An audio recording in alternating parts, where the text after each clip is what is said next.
खुलुमबाय बे समाव बडोलेण्ड इंखं टेलिभिजननि स्टुडिअ आं मिथिका नार्जारि दिनै मोनाबिलिनि गाहाय रादाबफ्राव दङ।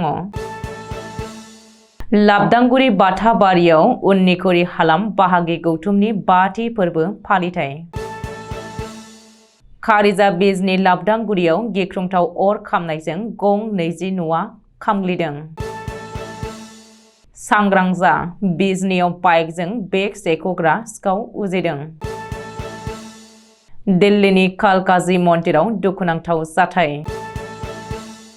खोला सालमारायाव 3 पुलिसा दुथांफोरजों गाग्लोबजादों। प्रतिदिन टाइम्सनि डाइरेक्टर सिमिताक्षी बिग्गासामिया गिबि खेबै नर्थ इस्ट रलार स्केटिं चेम्पियनशिप लन्च खालामदों। आनन्द बाजार शंकरदेव शिशु नेकाटानि रुपाथि मायथाइ हाबाफारि। दानिया फैदोनि आबुं रादाबाव।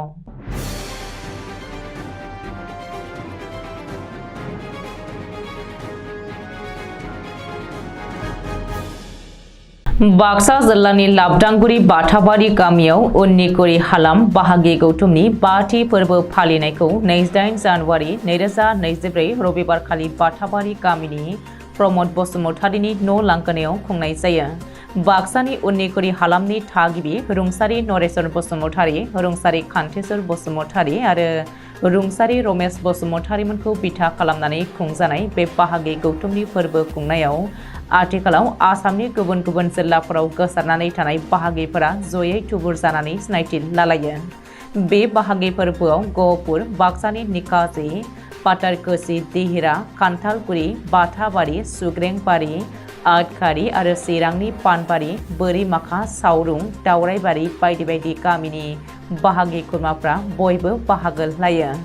बे बाहागि गौथुमनि फोरबो फालिनायाव सिगां रुंसारिमोननो बिबार बावग्रोनाय जायो आरो खान्थालगुरि गामिनि मुस्रि चरण बसुमतारिनि मासि दैदेननायाव बाहागि सिनायथिनाय हाबाफारि लानाय जायो। लोगोसेनो गावबा गावनि मोन्दांथिफोरखौ बुंफोरलायो।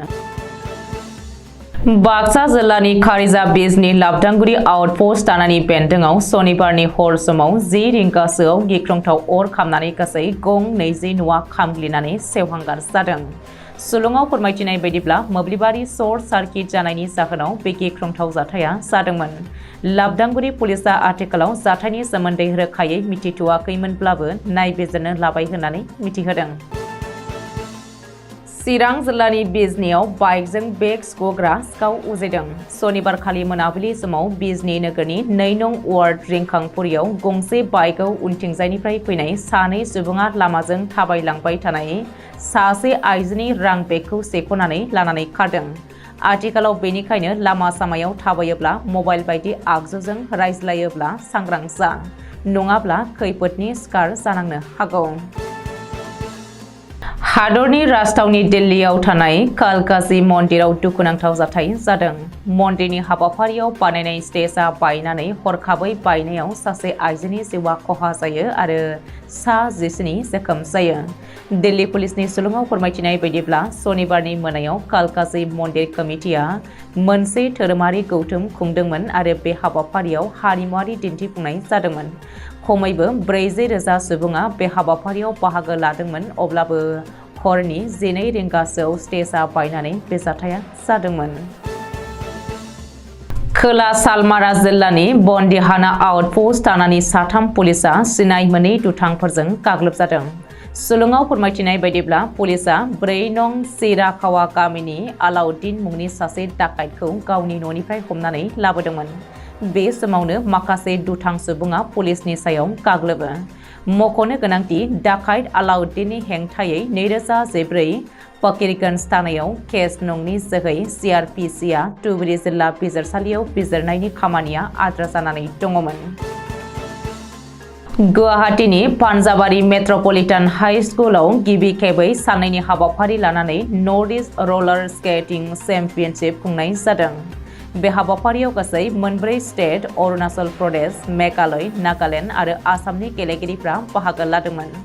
बेयाव गासै 130 बादायगिरिफ्रा बाहागो लादोंमोन।